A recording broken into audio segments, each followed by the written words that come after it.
So it's 100 days now since Anthony Albanese and Labor won government. And rather than just get on with the job, the Prime Minister gave a speech at the National Press Club today to try to highlight what he's achieved. Well, we know he's had a holiday, which is pretty unusual for a Prime Minister in the first 100 days. But what else has he done? On social media, he lists 6 points. Supported a wage rise. Well, that's a Fair Work decision. It happens independently. It would have happened no matter who won government. Action on climate. Well, he's increased our UN targets, put them into law. That's something he's done, but it'll hurt the country. Then it's support for flood communities. Again, all governments have and would have done that. And then it's stuff he's just talking about, the voice, aged care and a better future. Not much action, just talk. I mean, have a listen to this today. Here is the Prime Minister, after 100 days in government, talking about his jobs summit later this week and suggesting that's when we'll get some action. We're working to a plan, and I'm hopeful there will be some immediate actions coming out of the summit that we can work to implement.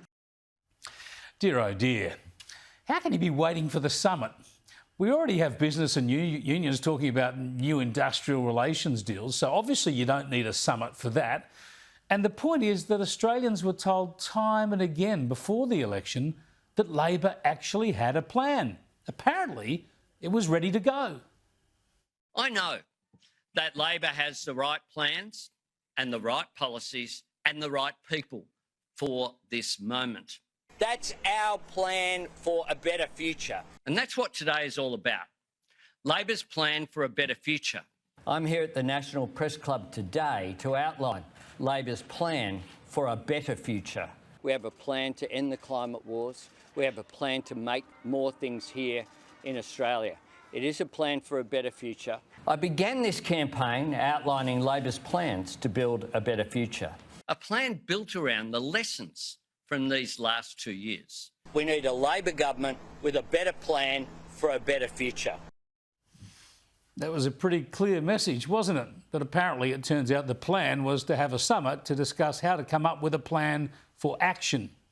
Labor promised cheaper power and we're now not getting it. We're getting more expensive power. They promised higher wages, but wages are actually shrinking now thanks to inflation.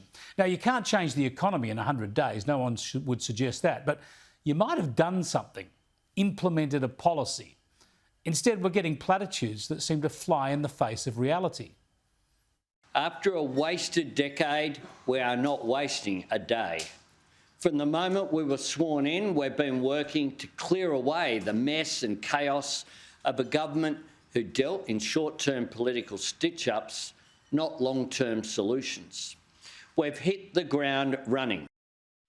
Well, no, you haven't, Prime Minister. You've established 2 inquiries into your predecessors. You've successfully and energetically implemented a strong continuity in foreign policy. I give you credit for that. That's the one point I would have put on your social media posts. And you've announced new climate targets without demonstrating how you're going to achieve them and disregarding the reality of how costly these energy policies will be. In fact, what you tell us is the opposite of the lived experience here and around the world. More affordable, more reliable, renewable energy, powering a new generation of advanced manufacturing and value adding. No, the renewables push has made power more expensive and less reliable. And no, it hasn't powered a new generation of advanced manufacturing. It's pushed manufacturing jobs offshore. And increasing our targets is bound to make all that a lot worse. So what have we got after 100 days of Labor? There are really 3 things.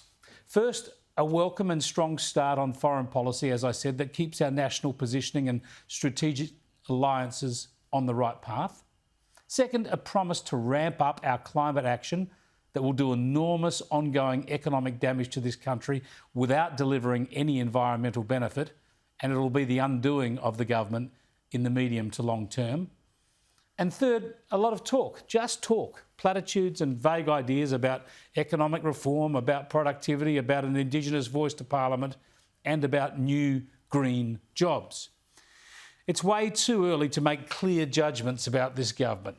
It's under very little media or opposition pressure so far, and it'll probably see broad goodwill and attempts at consensus in the Job Summit later this week. But what will it do? How will it do it? And when? I'm worried, very worried, especially on energy. But we're going to have to check back in another 100 days.